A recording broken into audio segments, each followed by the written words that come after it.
You have a PhD or you are about to. You've published papers, you've won a competitive scholarship. Your CV is impressive.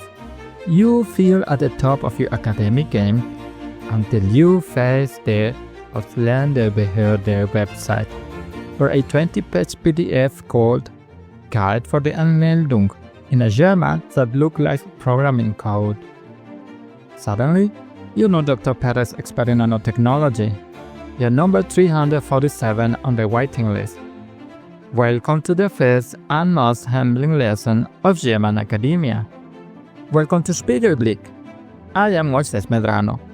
And this isn't just another podcast about Germany. It's the secret manual you were never given. A survival guide for the unwritten code. Especially for you, the international doctoral or postdoctoral researcher, and also for you German professor or supervisor. Because in this mirror, both sides are reflected.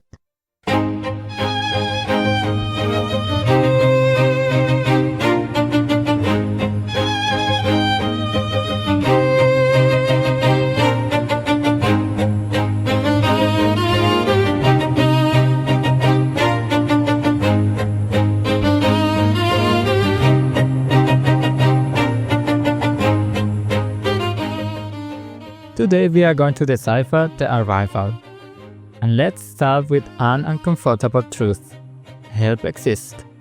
The university has an international office. They send you a welcome package. The problem isn't the absence of help.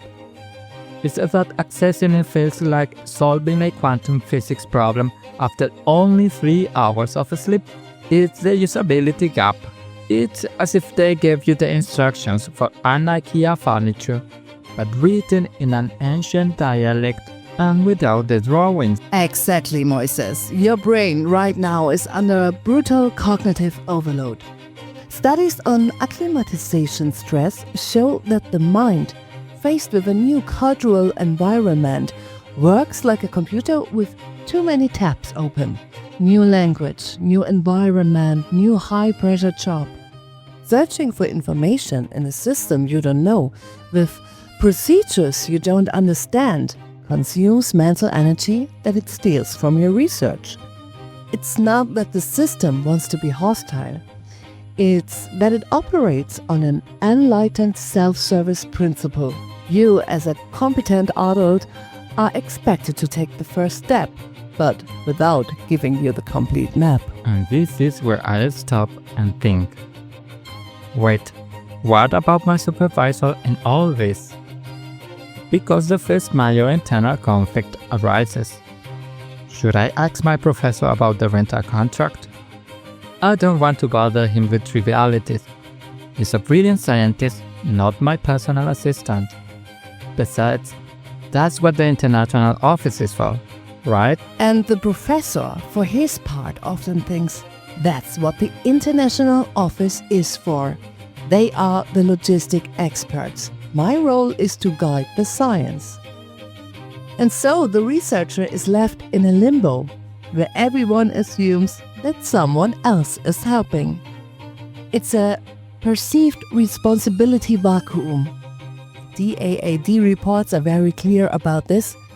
Bureaucracy is the number one barrier, but the lack of a clear and proactive point of contact is what turns it into an insurmountable wall. Let me tell you a real story.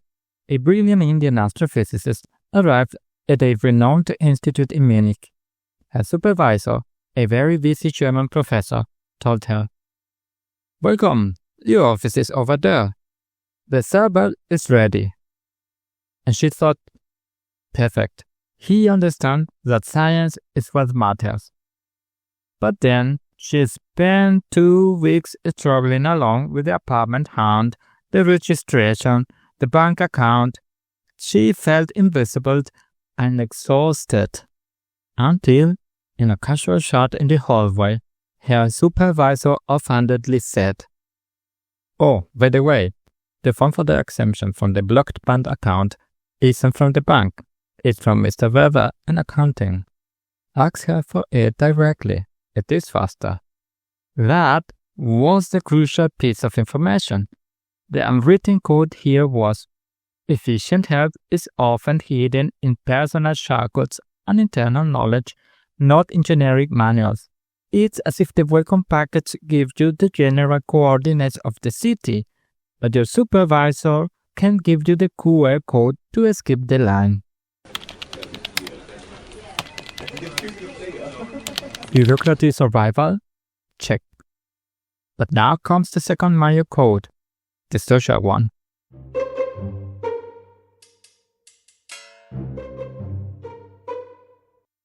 And it starts with one of the most terrifying phrases you can hear. Call me Hans. You professor. Herr Professor Dr. Schmidt tells you to call him by his first name. And your brain shall suck it.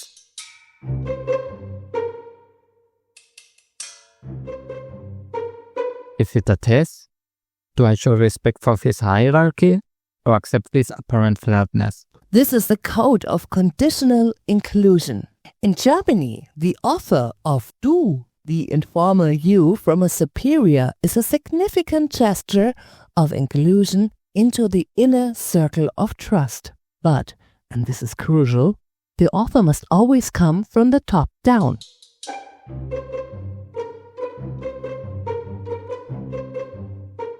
Intercultural communication models like Aaron Myers explain this perfectly. Germany tends to have a power distance, lower than many assume, but that horizontality is activated through very specific signals. It's not taken for granted. For a researcher from cultures with more rigid or more fluid hierarchies, this can be disconcerting. The golden rule is, wait, use Sie and Herr Professor, Frau Professorin until the offer is explicit. It's not hypocrisy, it's protocol. And this leads us directly to the code of assumed autonomy. A PhD or postdoc is often not given a detailed manual. They are presented with a problem and told, this is your project. The implicit, sometimes unspoken expectation is, you are a junior colleague, smart and proactive enough to find your own way. For someone expecting clear instructions and close supervision, this can feel like abandonment. You might think, does he not care about my work? Here's where we apply the Spiegelblick, the mirror's gaze. In your supervisor mindset, it's a sign of respect for your ability and autonomy. It's his way of saying, I trust your judgment. It's almost a rite of passage. Research on supervision dynamics describes this style as decipher, or delegating, which can be tremendously empowering if the rules of the game are understood. Psychologically, it's a clash between a delegating and a directive supervision style. The German supervisor delegates and expects initiative. The international researcher often expects direction. Without explicit communication, this gap generates anxiety and misunderstandings on both sides. The supervisor thinks, why isn't he advancing? And the researcher thinks, why isn't he guiding me? Here is where the famous German direct feedback, which Meyer categorizes as low context, clashes with expectations of more softened feedback. What for the supervisor is an efficient and clear correction, for the researcher can feel like a blow to their self-esteem. It's not the intention, it's the code.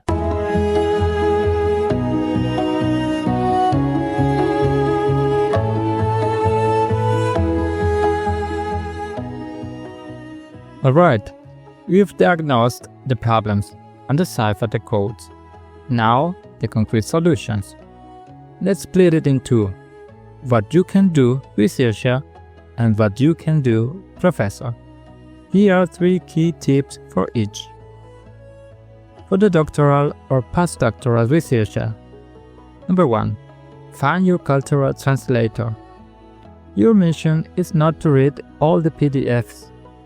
It's to find that person who knows the shortcuts. Who is it? Not necessarily your supervisor. It's the department administrator or that postdoc who's been there for over a year. Your magic question isn't, where is the information? But, what is the easiest way to do the Anmeldung? Or, who in the office can I ask about this in English? This is your first and most important research project in Germany. Integration studies call this building local social capital, and it's the most effective antidote against the feeling of exclusion. Number 2. The art of strategic small talk. To break the ice in the first few days, forget deep topics. Your best ally is practical, logistic-based questions. What's the best supermarket near the university? Or any tip for using public transport are universal, useful, and non-intrusive. They show you're practical and interested in adapting. Number 3. The questions of do, see. Breath. You don't have to solve it on the first day. The rule is simple. Wait until it is explicitly offered. In the meantime, Sie and Herr, Frau, Professor, Professorin are always safe and denote respect.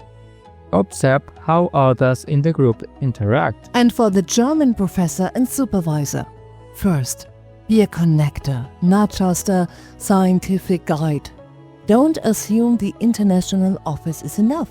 Your role is crucial as a connector. In the first meeting or even before by email, activate your internal network. Write or say, let me introduce you to Claudia, our administrator. She is the person who really solves paperwork and contract issues. And this is Mark, a postdoc from Italy who arrived a year ago.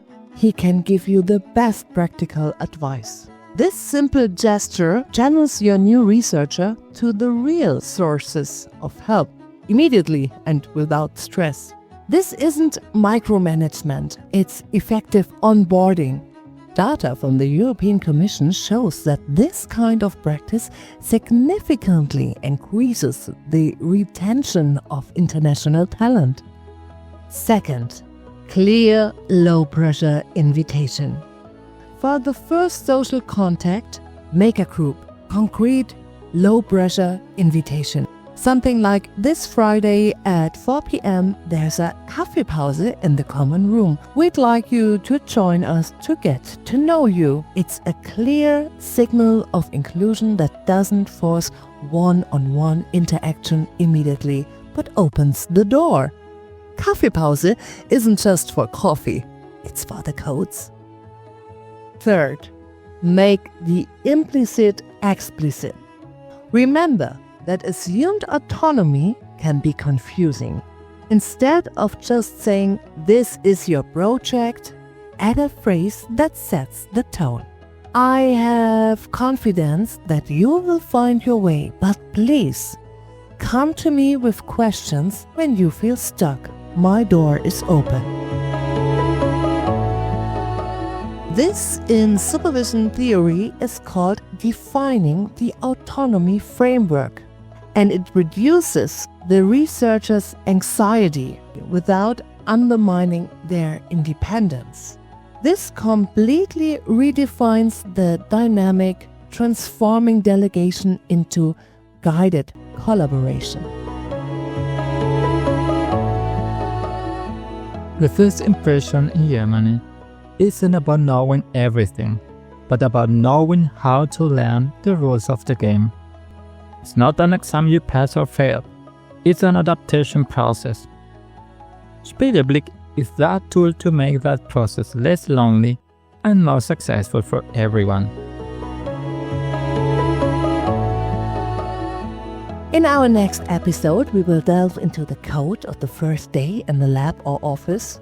We will decipher the dance of handshakes, the sacred ritual of Kaffeepause, And the moment you realize your research project is also a project of human relationships. We will talk about how trust building, which for some is task-based and for other relationship-based, starts exactly there, in that first coffee break. Don't miss it. For our listeners, remember, integration isn't a finish line, it's the path. And we are walking in together. Auf Wiederhören.